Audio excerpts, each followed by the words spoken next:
Clayton Ridge had worked his family's farm for 27 years, through droughts, floods, and the kind of loneliness that settled into your bones. Out in Chestnut Valley, strangers didn't show up often, and when they did, folks didn't ask many questions, unless the stranger stayed. That's why, when a tall, quiet man with military boots and a duffel bag appeared at the co-op bulletin board asking for work, whispers spread fast.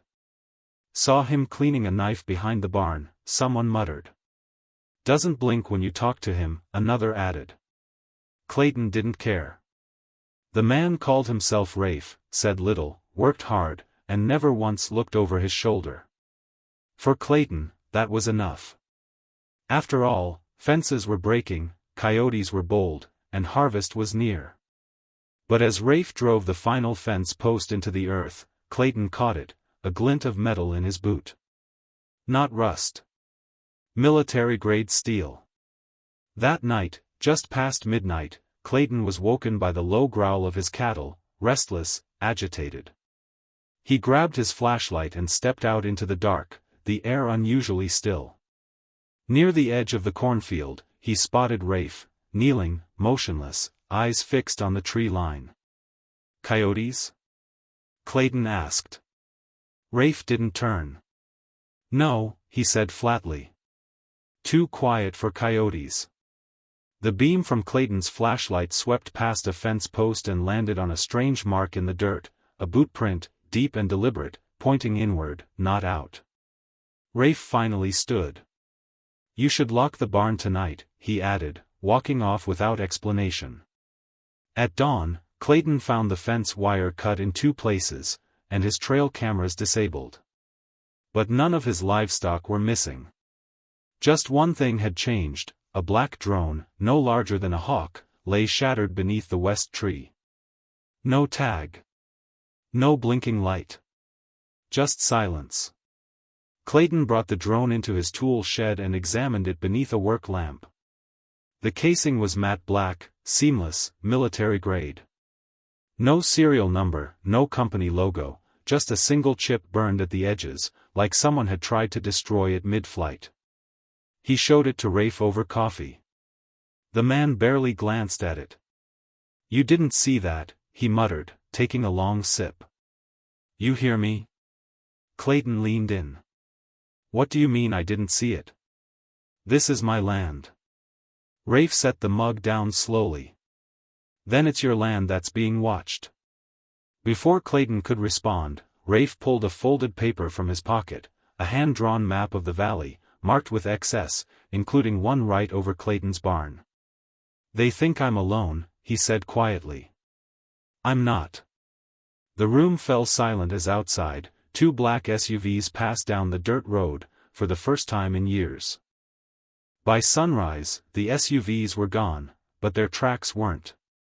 Deep tire impressions carved into the gravel, fresh mud clinging to the edges. Clayton stood over them, jaw tight. They didn't even try to hide it. Rafe didn't respond. He was on the roof of the barn, scanning the horizon with a pair of compact binoculars that definitely weren't bought at the local feed store. How long you been on the run? Clayton finally asked. Rafe didn't look away. I stopped running the day I got here. Now I'm waiting. Waiting for what? Clayton asked. Rafe's voice dropped. For them to make a mistake. That evening, the farm's power flickered, once, then twice, before cutting out completely. Clayton stepped outside, only to see something far worse than darkness, 3 unmarked drones hovering just above the cornfield, absolutely still, as if listening. That's when Rafe said something that chilled him, they've already chosen this place. Rafe disappeared into the barn without another word. Clayton followed, only to find him pulling open a false wall hidden behind hay bales. Inside was a cache, military-grade gear, surveillance jammers, encrypted radios, and an old Kevlar vest with bloodstains half washed away. You planning a war? Clayton asked, voice sharp. Rafe didn't look up. It's not a war. It's containment. He handed Clayton a small black device. EMP pulse. short range. One-time use. You'll know when to trigger it. Clayton stared at the device, heart pounding. What exactly did you bring onto my land? Rafe paused. Not what? Who? Before Clayton could ask more, the barn's floodlight, independent from the main grid, snapped on by itself, flooding the field in harsh white. Silhouetted at the edge of the crops were 4 figures, motionless, watching. Rafe loaded a flare into a launcher. You hired the man they fear, he said. Now they've come to make sure I stay buried. The figures stepped forward in perfect unison, no flashlights, no voices. Just precision.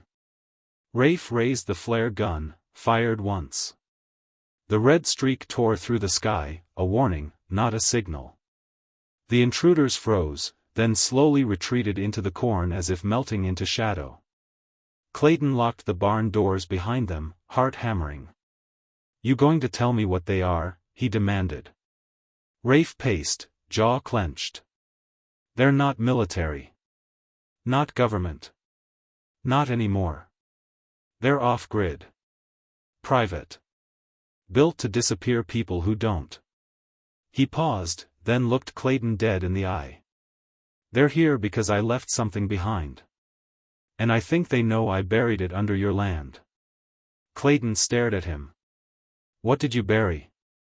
Rafe's voice was barely above a whisper. Proof. A black drive. Names, contracts, locations. If they get it first, no one ever knows what we did. Or who paid for it. Just before dawn, Rafe led Clayton out past the silo, across the old irrigation trench, and toward the forgotten north field, an acre left fallow since his father died. I buried it here 2 years ago, Rafe said, scanning the ground.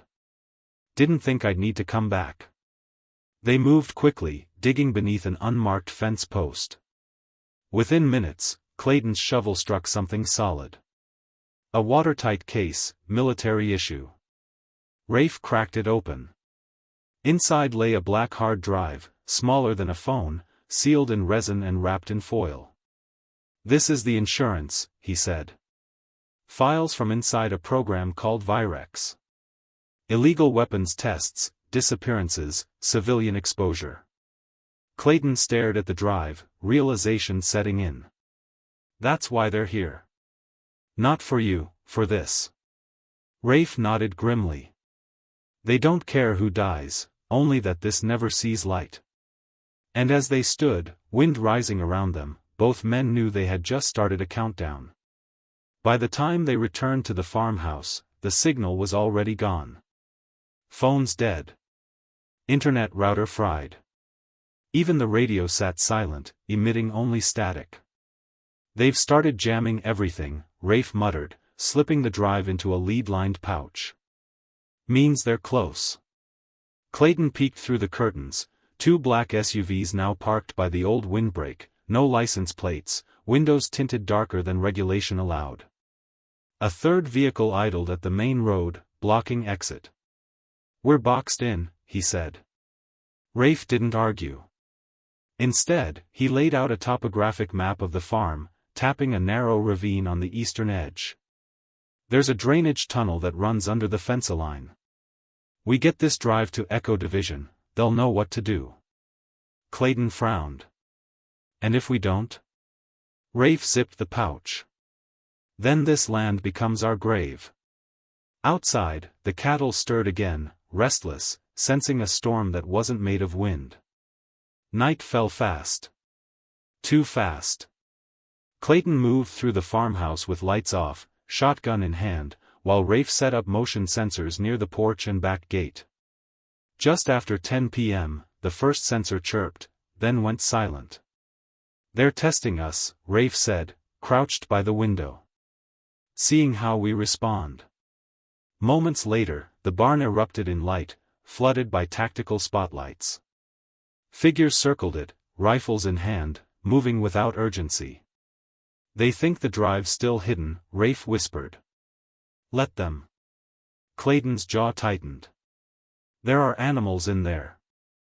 Rafe paused, then reached into his duffel, pulling out smoke canisters. We give them a distraction. As he moved toward the back door, Clayton grabbed his arm. What if they burn everything? Rafe met his eyes. Better ashes than silence. The first flare lit the sky seconds later, blazing red, just like warning shots from a forgotten war. The farm was no longer a farm. It was a battlefield. The smoke rolled thick across the field, choking the moonlight in swirling gray.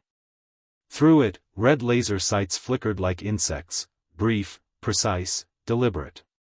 Rafe moved fast, slipping behind the feed silo, eyes scanning for a gap in their perimeter.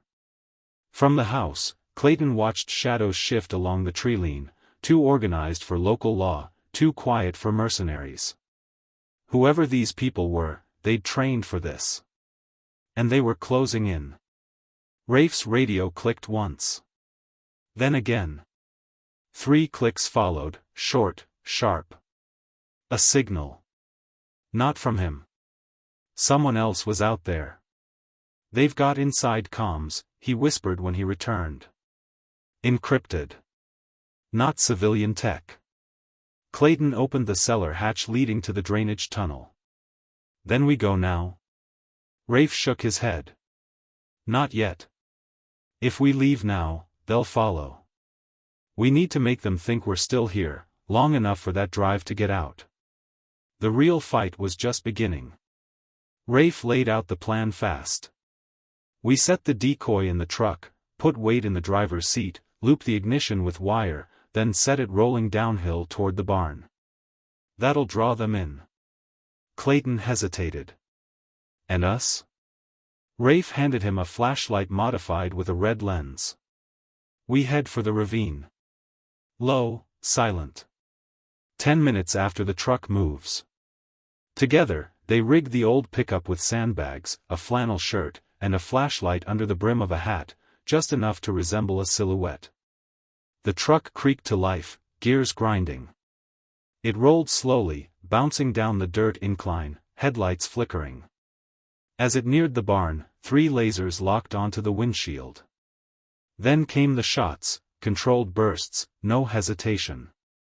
Rafe turned to Clayton, jaw clenched. They shoot first. No warnings. Clayton didn't respond. He already knew. The rules had changed. Mercy wasn't part of there. As the gunfire echoed across the valley, Rafe and Clayton slipped into the ravine, crawling through knee-high water and mud. Overhead, drones hummed faintly, sweeping for heat signatures, but missing the cold trench below. At the tunnel's exit, Rafe paused, raising a thermal-blocking tarp to conceal their crawlspace. We've got 5 minutes, max, he whispered.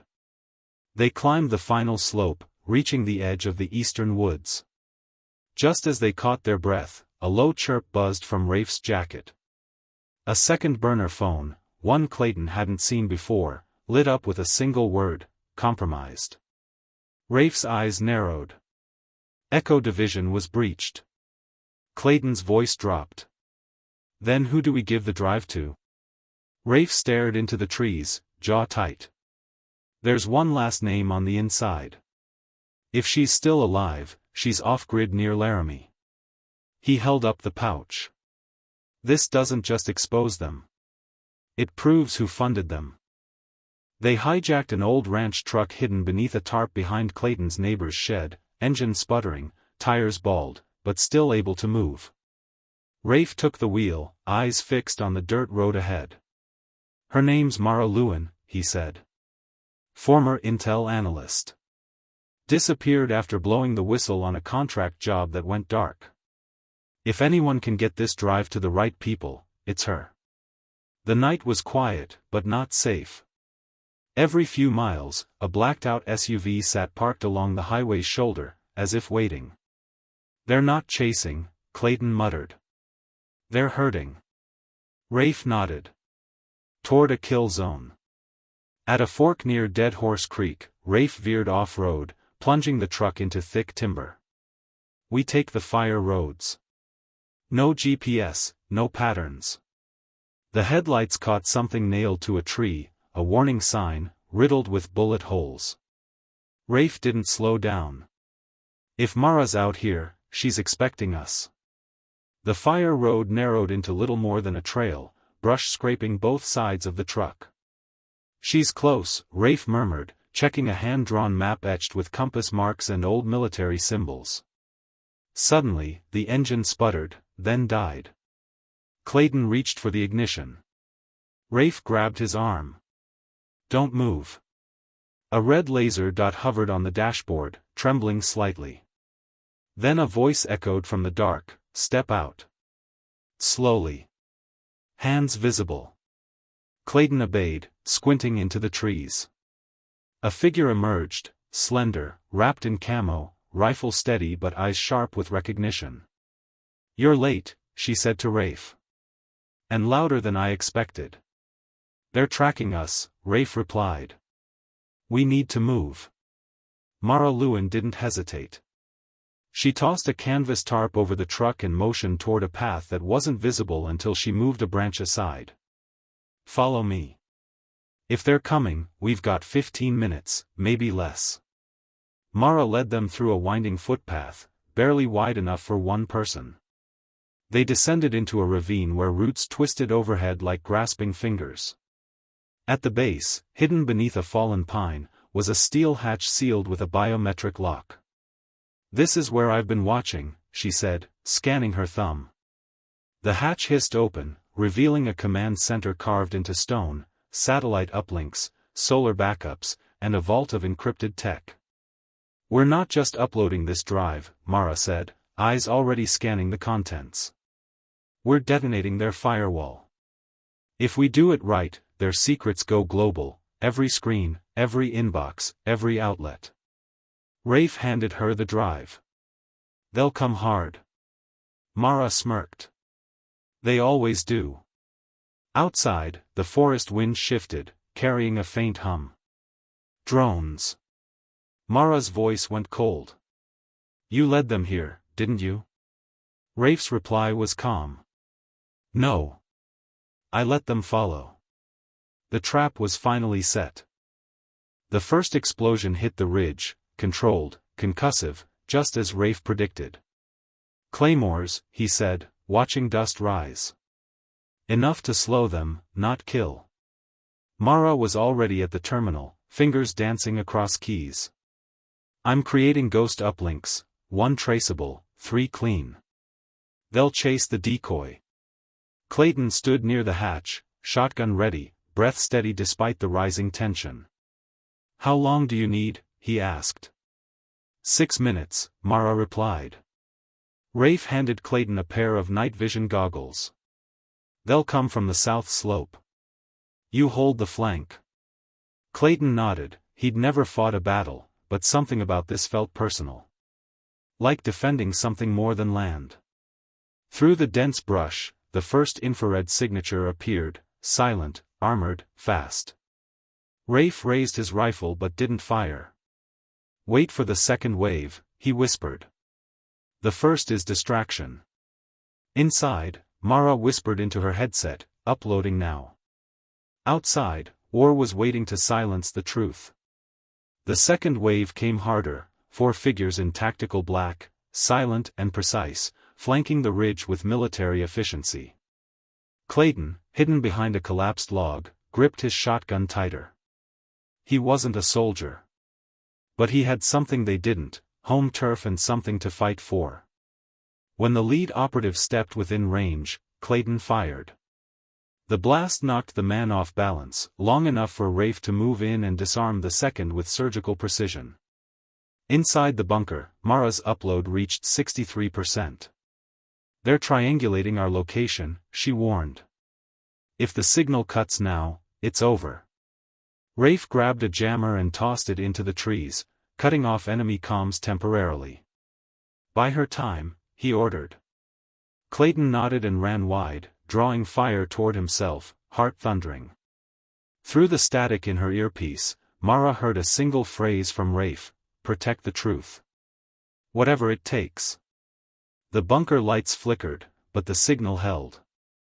Clayton dove behind a ridge, narrowly avoiding a hail of suppressed rounds. His shoulder burned, grazed, but he held the line. Above, one of the operatives signaled, and within seconds, a drone descended, sleeker and deadlier than before. It locked onto the bunker's ventilation shaft. "They're targeting airflow," Mara gasped, typing faster. "Upload at 91%, they'll force us out before it finishes." Rafe didn't hesitate. He grabbed the flare launcher from the wall and sprinted out into the open, firing directly into the drone's path. It detonated midair, showering the trees in flame and smoke. But the blast threw him backward, hard. Clayton rushed over, pulling him to cover. Blood pooled beneath Rafe's vest. "Stay with me," Clayton shouted. Rafe coughed, eyes unfocused, but whispered, "Tell her. 100%. That's all that matters." Inside the bunker, Mara's terminal let out a final tone. "Upload complete." The truth was out. But at what cost? The forest burned behind them, orange embers curling skyward like echoes of everything lost. Mara dragged Rafe into the bunker, his breath shallow, vest torn and soaked with blood. "Stay with me," she muttered, fingers pressing gauze into the wound. Outside, sirens howled, not from the attackers, but from law enforcement scrambling to respond to the viral data burst. Screens around the world lit up with names, documents, Black Ops video footage, an undeniable web of illegal operations. "We hit every major news outlet, every watchdog group," Mara said breathlessly. Clayton stared at the screen, his face pale, shirt torn. "What happens now?" She didn't answer immediately. Instead, she reached into a drawer and handed him a simple ID badge, Witness Protection Protocol, Level Omega. He looked down at Rafe, who barely nodded. "We disappear," Mara said. "So the truth can live." And with that, the farm became a memory, etched in fire and revelation. Within 48 hours, the world shifted. News anchors stumbled through breaking headlines, illegal defense experiments exposed. Missing civilians linked to black contracts. Hashtags flooded social media, #VeriXFiles, #TruthUnburied. Congressional hearings were launched. Whistleblowers emerged. And in quiet living rooms across the country, families cried over names they hadn't heard in years, the lost, now accounted for. Meanwhile, Clayton, Mara, and Rafe, barely alive but still breathing, were transported in an unmarked van, destination unknown. "Where are we headed?" Clayton finally asked. Mara looked out the window, voice low. "Somewhere off-grid. Somewhere clean." Rafe stirred slightly in his seat. "They'll come back," he rasped. "Another version, they always do." Mara nodded. "Then we teach others how to see them." In a small rural school 2 states away, a teacher paused mid-lesson as her tablet pinged with a file drop, for truth keepers. The spark had caught. The wildfire of truth was spreading. Weeks later, the farm remained empty, fence lines broken, fields wild with overgrowth. But locals whispered about that night, the fires, the gunshots, the strangers who vanished like smoke. No one rebuilt. No one dared. Yet, in a hidden cabin miles away, Clayton stood by a crackling fire, sorting stacks of letters. Each was handwritten, sent from strangers around the country. "You don't know me, but my brother vanished 5 years ago, your broadcast brought him home. We thought our son died of an overdose. Now we know the truth." Rafe rested nearby, scars deep but healing, eyes watching quietly. Mara was already at work again, training a new circle of anonymous allies. Clayton looked up, voice quiet. "We didn't fix the world." Mara answered, "No. But we gave it a mirror." Outside, the wind carried no sirens, only silence. But this time, it was the kind that follows change, not fear. One morning, before sunrise, Clayton stepped out onto the porch, a mug of black coffee warming his hands. Frost clung to the railing. But beyond the trees, the first light broke, a quiet, amber promise. Footsteps rustled behind him. It was Rafe, leaning slower now, but standing straighter than weeks before.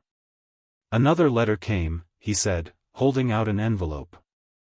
The return address simply read, Nowhere, Montana. Inside was a child's crayon drawing, 3 figures, one with a cane, one with a braid, one holding a sunflower. On the back, just one line, because of you, my dad came home. Clayton didn't speak. He simply added the drawing to the wall, the listening room, they'd called it. Every photo, note, or sketch placed there wasn't decoration. It was testimony. Proof that someone had been found. Outside, the world spun on, loud and relentless. But here, peace had a voice again. That afternoon, a young woman arrived by foot, mud on her boots, a tiredness in her eyes that came from carrying silence too long. She didn't say much. Just handed Mara a flash drive wrapped in cloth and whispered, "It's yours now." Then she sat beside the fire, as if she'd finally exhaled after years of holding her breath. Mara didn't ask where it came from. Some stories spoke loudest when left unnamed. Rafe made tea. Clayton laid a fresh page in the notebook. They didn't need to fix her. They only needed to witness her being there. Later, as she slept on the couch beneath a borrowed quilt, Mara opened the drive. No files. Just a single message, they buried it all. But I remembered. She smiled softly, tears just behind her eyes. That's enough, she said aloud. That's how truth survives. One memory at a time. At dusk, the 3 of them sat on the porch, Clayton, Mara, and Rafe, watching the sky shift from gold to ash. The young woman still slept inside, her breathing steady, as if dreaming in safety for the first time. No one spoke. They didn't need to. The silence between them wasn't emptiness anymore, it was peace. Behind them, the wall of memories glowed in the candlelight, photos, letters, drawings. Not relics of pain, but markers of return. Truth, after all, didn't come crashing in. It arrived softly, in a voice, in a step, in a story finally told. Mara stood and said gently, "We didn't build a resistance. We built a place to listen." Then she looked out, not at the trees, but at you. If you've carried a silence too long, speak. If you've been waiting for a sign, this is it. Some stories don't need to be perfect. They just need to be heard.